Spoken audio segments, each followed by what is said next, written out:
Hi friends, ஒரு earring making video பார்க்கலாங்களா? பார்த்துடலாமே. இது வந்து பார்த்தீங்க அப்படின்னா, ஆக்சுவலாக என்னோடய பர்த்டேக்காக நான் ரெடி பண்ணது. என் பர்த்டே ட்ரெஸ் பார்த்தீங்க அப்படின்னா, ப்ளூ கலர் வித் ஒரு பிங்க் காம்பினேஷன். ஸோ அதுக்காக தான் நான் இதை வந்து மேக் பண்ணுறேன்.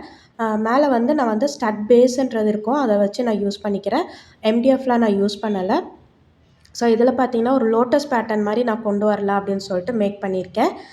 இந்த லோட்டஸ் பேட்டர்னுக்கு நான் வந்து full and full blue colour தான் யூஸ் பண்ணியிருக்கேன். வேறு எந்த கலரும் யூஸ் பண்ணலை. அந்த ஐ ஷேப்பும் நான் வந்து ப்ளூ கலர் தான் யூஸ் பண்ணியிருக்கேன். மூன் ஷேப்பும் ப்ளூ கலர் தான் யூஸ் பண்ணியிருக்கேன். அண்ட் தென் அடுத்தது பார்த்தீங்க அப்படின்னா, ஒரு ஜர்கான் ஸ்டோன் ஒன்று அங்கே நான் பேஸ்ட் பண்ணிக்கிறேன். ஒயிட் கலர் ஜர்கான் ஸ்டோன் தான் இதுக்கு நான் பேஸ்ட் பண்ணுறேன். என்கிட்ட ப்ளூ கலர் இல்லை அப்படின்றதுனால. அடுத்தது பார்த்தீங்கன்னா, ஒரு ஜும்கா பேஸ் எடுத்திருக்கேன் ஸ்மால் சைஸில். அண்ட் தென் சில்க் த்ரெட் எடுத்திருக்கேன். இது வந்து கலர் இப்போ பார்த்தீங்க அப்படின்னா, உங்களுக்கு வந்து ரெட் கலர் மாதிரி தெரியுது வீடியோக்கு. பட் எனக்கு வந்து அது பிங்க் கலர் தான் வீடியோக்கு அந்த மாதிரி தெரியுது. இப்போ நான் இதை என்ன பண்ணுறேன் அப்படின்னா, ஒரு கார்னரில் மட்டும் ஃபெவிக்ரில் போட்டு கொஞ்சம் ஷார்ப்பன் பண்ண மாதிரி ஆக்கிக்கிறேன்.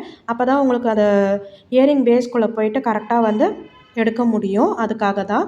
அடுத்தது இன்னொரு கார்னரை வந்து கரெக்டாக சைஸ் பார்த்து வச்சு கரெக்டாக கட் பண்ணிவிட்டு, அந்த கார்னர்லேயே என்ன பண்ணுறேன் அப்படின்னா, ஃப்ளாட்டனாக இருக்க மாதிரி வச்சு ஃபெவிக்ரில் போட்டு நான் வந்து அப்ளை பண்ணிக்கிறேன். அண்ட் தென் ஜும்கா பேஸ்லேயும் லைட்டாக வந்து கம்மு போட்டுக்கோங்க.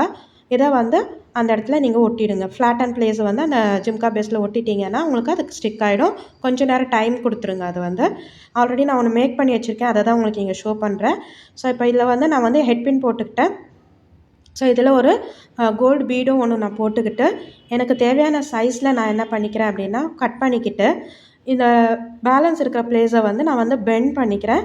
பெண்ட் பண்ணுறது ஃபுல்லாக பெண்ட் பண்ணாமல் கொஞ்சம் கேப் கொடுத்து, நான் இப்போ மேக் பண்ண அந்த ஸ்டட் பேஸை இதில் வந்து ஜாயின் பண்ணி விட்டுடுறேன். இதுதான் என்னோடய ஃபைனல் அவுட்புட். எப்படி இருக்குதுன்றதை சொல்லுங்கள். இந்த வீடியோ பார்த்ததுக்கு ரொம்ப தேங்க்ஸ்.